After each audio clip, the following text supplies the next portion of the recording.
రోహిణీ నక్షత్రం వాళ్ళకి 2024 సంవత్సరాల్లో ఏ విధంగా ఉంటుందని చూసుకుంటే, ఈ రోహిణీ నక్షత్రం వచ్చేసరికి మనకి వృషభ రాశిలోకి వస్తుంది. రోహిణీ నక్షత్రానికి అధిపతి వచ్చి చంద్రుడు. అలాగే ఈ నక్షత్రాధిపతి కంటే చంద్రుడికి కూడా ఈ వృషభ రాశి అనేది ఉచ్చ స్థితిగా మనం చెప్పుకోవడం అనేది జరుగుతుంది. అయితే ఇక్కడ ఈ సంవత్సరం ఈ రాశి వాళ్ళకి కానీ చూసుకుంటే, వీళ్ళు దూర ప్రయాణాలు ఏదైతే వీళ్ళు వృత్తిపరంగా చేస్తున్నారో అవి ఎక్కువగా చేయడం అనేది ఉంటుంది. ఉద్యోగాల్లో మార్పులు కావచ్చు, చేర్పులు కావచ్చు, లేదా ఉద్యోగ పరంగానైనా ఎక్కువగా క్యాంప్స్కి వెళ్తూ ఉండడం, ఇలాంటివన్నీ కూడా జరుగుతూ ఉంటాయి. బంధువుల్ని మిత్రుల్ని కలుసుకుంటారు, వాళ్ళతో ఇష్టాగోష్ఠులు. అలాగే గత కొంతకాలంగా ఏవైతే ఆర్థిక పరంగా ఇబ్బంది పడుతున్నారో వాటి అన్నింటికీ కూడా ఈ సంవత్సరం చెక్ పడ్డం అనేది జరుగుతుంది. అలాగే కాస్త మానసిక శాంతి ఏదైతే ఉందో అది కాస్త పొందడం అనేది జరుగుతుంది.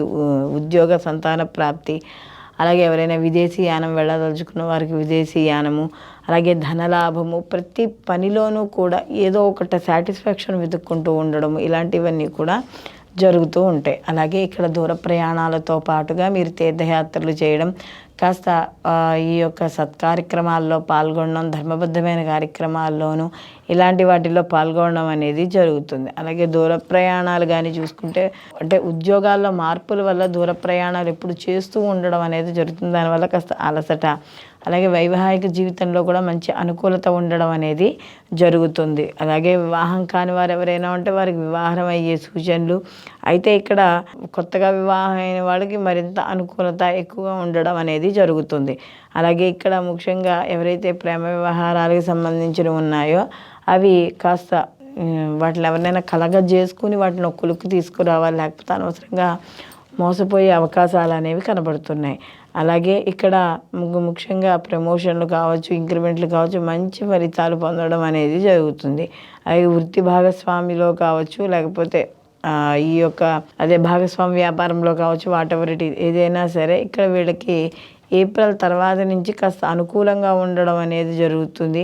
అలాగే కేవలం అప్పటి వరకు ప్రభుత్వ రంగంలో ఎవరైతే పనిచేస్తున్నారో వాళ్ళ పరంగా ఏవైతే డబ్బులు వస్తాయో వాటి పరంగానే ఇల్లు గడుస్తూ ఉండడం అది ఉంటుంది. కాస్త ఈ నక్షత్రం వాళ్ళకి కొద్దిగా మధ్య మధ్యలో అప్ అండ్ డౌన్స్ అనేవి ఉంటాయి, కానీ పెద్ద ఇబ్బంది పడాల్సిన అవసరం లేదు. అలాగే ప్రభుత్వ రంగంలో పనిచేస్తున్న వాళ్ళకి, లేదా ప్రభుత్వ పరంగా ఉన్న వాళ్ళకి, అంటే ఈ ప్రభుత్వ ఉద్యోగస్తులకు కావచ్చు, లేకపోతే ఈ యొక్క నీటి వ్యాపారాలు, అంటే చంద్రుడికి సంబంధించిన వ్యాపారాలు చేస్తుంటారే వాళ్ళందరికీ కూడా కాస్త మే మాసం తర్వాత బాగా కలిసి రావడం అనేది జరుగుతుంది.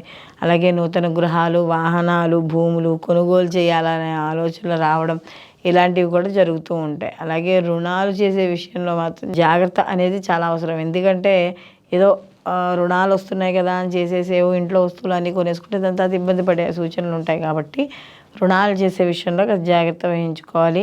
అలాగే కొంతకాలం అయిన తర్వాత కూడా కుటుంబ పరంగా కాస్త ఖర్చులు అనేవి అధికంగా ఉంటాయి, కాబట్టి వాటి నియంత్రణలోకి తీసుకోవాలి. అలాగే ఎదుగుదల ఏదైతే ఉందో, అంటే మీరు చేస్తున్న ఎదుగుదల ఏదైతే ఉందో అది యువతల వాళ్ళకి నచ్చదు. కారణం ఏంటంటే మీ ఎదుగుదల చూసి కూడా మీరు ఏదో తప్పుడు మార్గంలో వెళ్ళి సంపాదిస్తున్నారు, ఇలా రకరకాల మాటలు పడే అవకాశం ఉంటుంది. కాబట్టి అలాంటి విషయాల్లో కొద్దిగా జాగ్రత్త వహించాలి.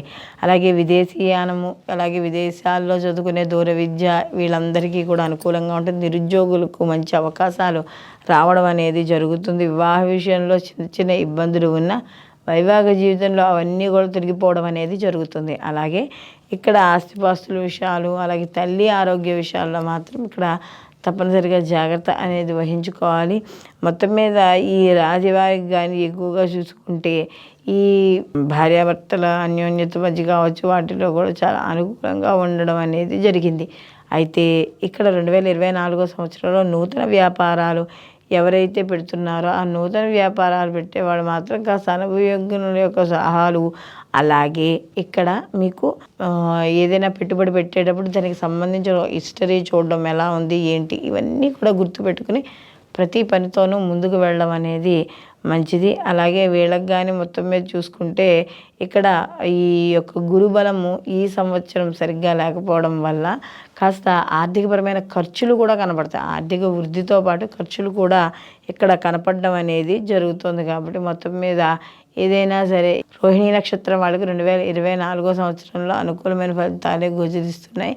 వీడు మరిన్ని మంచి ఫలితాలు పొందడం కోసం వీరు నిత్యము లలితా సహస్రనామ పారాయణ చేసుకోవడం, అలాగే ఈరోజు ఈ ఈశ్వరుడికి కూడా కాస్త అభిషేకం మధ్య మధ్యలో చేసుకుంటూ ఉండడం, లేదు కనీసం నేను రోజు చేసుకోలేకపోతున్నాను అనుకున్నప్పుడు కనీసం సోమవారం అయినా సరే ఇక్కడ శివుడికి అభిషేకం చేసుకోవడం, అలాగే దుర్గారాధన అనేది చాలా ఉత్తమంగా చెప్పవచ్చు. ఎందుకంటే వీళ్ళకి లాభస్థానంలో వీళ్ళకి రాహు ఉన్నా కూడా కాస్త ఇక్కడ పంచమస్థానంలో కేతువు ఉండడం, ఓవరాల్గా మళ్ళీ ఆ కేతువు లాభస్థానాన్ని చూడడం ఇలాంటివి ఉంటాయి. కాబట్టి మధ్యలో అప్ అండ్ డౌన్స్ ఏమీ రాకుండా దుర్గా ఆరాధన చేసుకోవడం, అలాగే ప్రతిరోజు ఇంట్లో దీపం పెట్టుకోవడం, లలితా సహస్రనామ పారాయణ చేసుకోవడం ద్వారా వీరు మరిన్ని అనుకూలమైన ఫలితాలు పొందడం అనేది జరుగుతుంది. సర్వే జన సుఖినో భవంతు, లోకా సంస్థ సుఖినో భవంతు.